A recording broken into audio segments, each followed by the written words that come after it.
На регионалната конференција се зборуваше за проширувањето на Европската унија. Она што можевме да заклучиме досега е дека Европската унија се соочува со своји предизвици во моментот.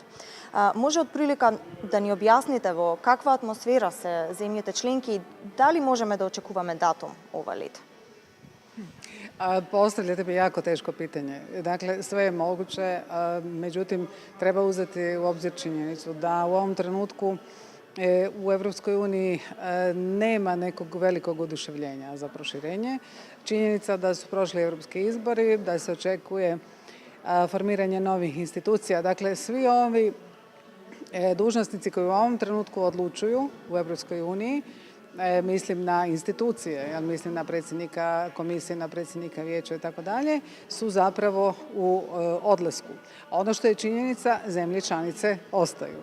Dakle, bez obzira na to tko je na vlasti u zemljama članicama, dakle lijevi, desni, gornji, donji, činjenica jest da oduševljenja nema, da se Europska unija suočava sa Brexitom, za koji se uopće ne zna na kraju što će zapravo donijeti. I s druge strane odlaze neki simboli Europske unije, kao što je gospođa Merkel. Dakle, sve to su činjenice koje treba uzeti u obzir da bi se mogao donijeti kakav takav zaključak. Dakle, teško mi je predvidjeti ono što znam i ono za što se zauzimam, što sam i danas govorila, posebno o Sjevernoj Makedoniji. Vukući paralelu sa Hrvatskom u vrijeme kad sam ja preuzela vođenje vlade, kad su pregovori bili blokirani, bili su najduži za Hrvatsku, najteži i kroz individualni pristup. Dakle, ja se zauzimam za individualni pristup. Ja mislim da Sjeverna Makedonija danas zaslužuje poticaj nade, jer ako se otvore pregovori, onda slijede duge godine pregovaranja i mislim da hrabri ljudi, hrabri političari u Sjevernoj Makedoniji i naravno Grčkoj koji su donijeli neke odluke koje su bile kamen spoticanja i prepreka za europski put Makedonije, zaslužuju sada, ali i narod, Makedonci, Makedonke, zaslužuju neko ohrabrenje, a najveće ohrabrenje, dakle da se isplatilo, bi bilo otvaranje pregovora.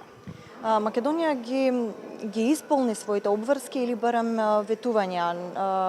Последно во Европскиот парламент Иво Вајгал, како известувач за земјата, кажа дека се бараше од Македонија да ги реши своите билатерални спорови, еве сега ги реши и дека се очекува датум. Меѓутоа и Хрватска и Словенија влегоа во Европската унија со нерешен со свој спор. Што со тоа? Sa sporom između Slovenije i Hrvatske.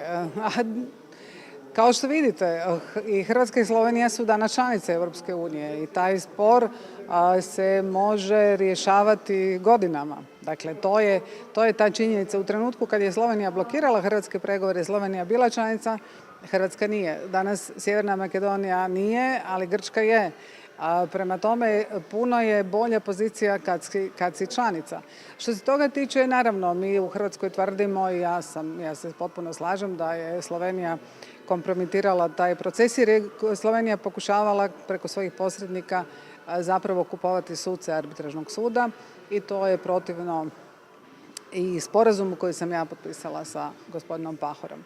Dakle, rješavat će se to ovako i onako, to granično pitanje, ali je ključna stvar da smo mi sad obje zemlje članice i onda se sporovi puno lakše i jednostavnije rješavaju. Dakle, nitko nikome više ne može nametati ništa. Jo?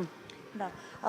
До каде е Хрватска, што е оно што би можеле да ни препорачате во овој момент во спроведувањето на реформите? Сепак Хрватска е веќе членка на Унијата, како се справуваше со начинот на реформите, меѓутоа и со борбата против корупцијата. Ми се чини дека во ваше време беше уапсен и Иво Сандер.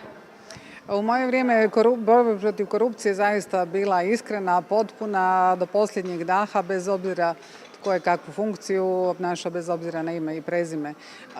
Ja, dakle, što mogu definitivno preporučiti jest ne odustajte, dakle govorimo sada o Sjevernoj Makedoniji jer smo u Skoplju, ne odustajte, tražite saveznike u Europskoj uniji, dakle među zemljama članica, taj individualni pristup je jako važan.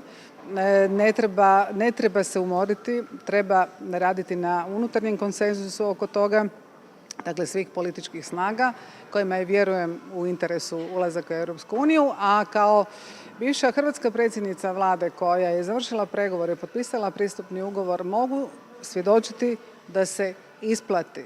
Dakle, članstvo u Europskoj uniji se isplati, vrijedno je i važno i zbog tih nekih standarda u jačanju pravne države, vladavine prava, institucija, ali i u borbi protiv korupcije. S druge strane, naravno, mogućnost da se povlači iz europskih fondova, da se na taj način jača gospodarstvo, dakle ekonomija su nemjerljivi. Jer svaka država koja uđe u Europsku uniju, na jednom joj se otvori tržište od 500 milijuna ljudi. Prema tome, ustrajte, a kad vam bude teško, sjetite se zadnje koja je ušla, to je Hrvatska i našeg teškog puta sa strašnim padovima, blokadama, ali smo ipak na kraju uspjeli.